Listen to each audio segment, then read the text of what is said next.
Znači on je uvijek kada je prisustvovao sastancima govorio da je on seljačko dijete, da potiče iz veoma siromašne porodice i da je vrlo štedljiv, s obzirom da nikada nije imao mnogo novca, nije imao mnogo bilo čega što se tiče ili imanja ili tako. Uglavnom uvijek je govorio da je on siromašno dijete i da potiče iz te seljačke porodice. Ja sam uvijek poštovala ljude sa sela, a znate zašto? I strašno sam voljela ljude sa sela, zato što su oni sve što se dešava imali pravu riječ, pa su znali da kažu ako je neko nešto ukrao da je to kradovi lopov, ako je lagao da je to lažov.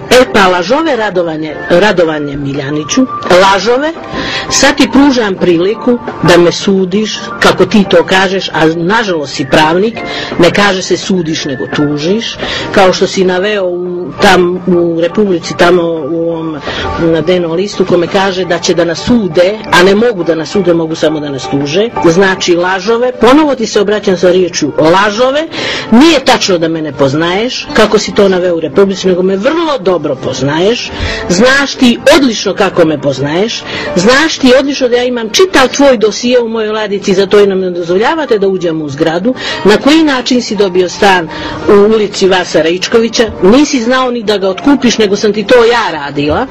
Prema tome, tvoje riječi da ti mene ne poznaješ i predsjednika je najveća laž koju si izrekao, koja će ti se strašno obiti o glavu u svakom pogledu.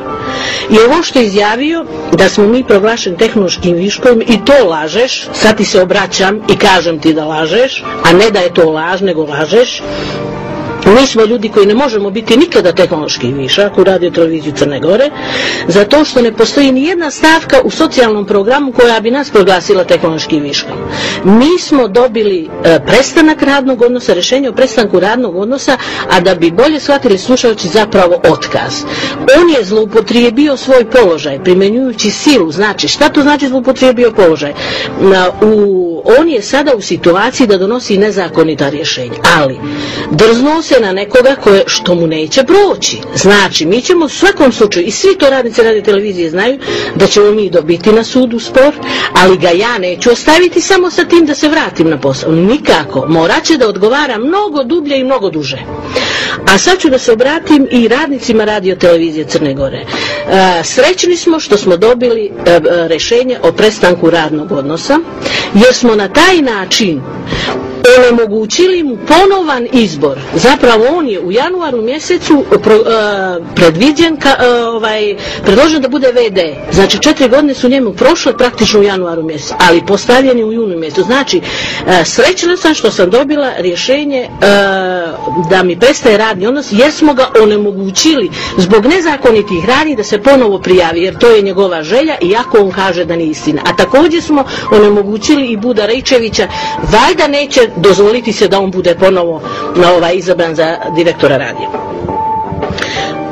Mi smo dobili otkaz od ovog lažova, ponovo kažem lažova, jer je takve riječi napisao nama u Republici, i to potvrđeno danas u danu, da je malo reći da je lažov. Da je to malo reći. Da smo mi takozvani sindikat. Pa vidite koliko čovjek laže. Mi smo se registrovali normalno, imamo od Ministarstva rada rješenje sa kojim smo mi potpuno legalni sindikat. Znači čovjek laže. Dalje, da smo mi nekoga saslušavali, nije istina. Da smo mi ulazili u kancelariju, nije tačno. Mi nikada iz naše kancelarije nismo izlazili.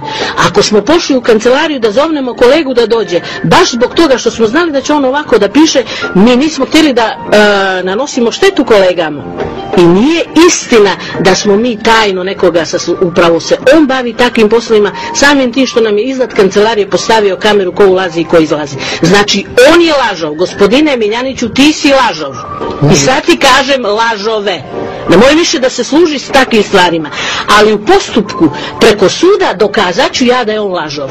I tražit ću sve do kraja, dokle god budem imala i mogućnosti i zdravlja i prava da ga optužim na najmanji mogući način. Ali naravno argumentima, ne lažovo, da budem lažov kao što je on. Dalje, dolaze nam radnici, zove ih tamo u kabinet, njegova sekretarica KV Stugar, Stugar, ona se drznula da zove radnike radio televizije da se ispisuju iz našeg sindikata, kao da mi nismo već naše kolege zvali da se ispišu iz našeg sindikata, da nemaju probleme vrste. Danas smo najsrećniji bili kad smo doživjeli da su ostali ljudi u sindikatu i koji su rekli nastavit ćemo da radimo i žao nam je što i mi nismo zajedno sa vama danas, ali mi smo im rekli nama nije žao, naprotiv, treba do posljednjega da ostane neko tamo i da nas obavještava, a mi ćemo i dalje nastaviti da radimo. Napisao je da mi radimo na destabilizaciji kuće. Sram te bilo, eto to moram da kažem. Mi radimo na stabilizaciji kuće. Mi smo ti koji smo bili stubovi te kuće, mi smo tu od postanka te radiotelevizije, nije on i njemu slični te što je doveo. A mi nismo lopovi, mi nismo kradovi, mi smo pošteni radnici koji smo htjeli da spasimo tu televiziju od tih štetočina. U prvom redu od njega. A ne da on kaže da smo mi destabilizatori radiotelevizije, da mi podrivamo kuću. Sram te bilo. Mi podrivamo kuću koji primamo lični dohodak po koeficijentu, a ti koji primaš lični dohodak preko 2000 evra i nećeš nikada da ga pokažeš, nećeš da pokažeš rješenje na osnovu kojeg primaš lični dohodak mimo koeficijenta. I ne samo ti, nego i ti oko tebe. A mi ćemo to dokazati. Sad ćemo imati vremena da sve to dokažemo. Da ti dam adresu sajta da ti pročitaš šta smo mi o njemu napisali i obavijestili svu Evropu o Nikoli Martinoviću. Ja ću to da ti dam, ali slušaj sad ovo. Mi smo počeli jedno suđenje oko naših sindikalnih prava i mi to suđenje sigurno dobijamo, ali meni je žao da on dobije pare, jer to je dil sa direktorom 100%, da on njemu daje pare da odugovlači postupak, i meni žao da nemam advokata koji bi mogao grdne pare da zaradi. On ti to uze da radiš, nemaš ništa tu mnogo da radiš, jer vidim da odugovlače i evo ti pa radi, zaradi pare.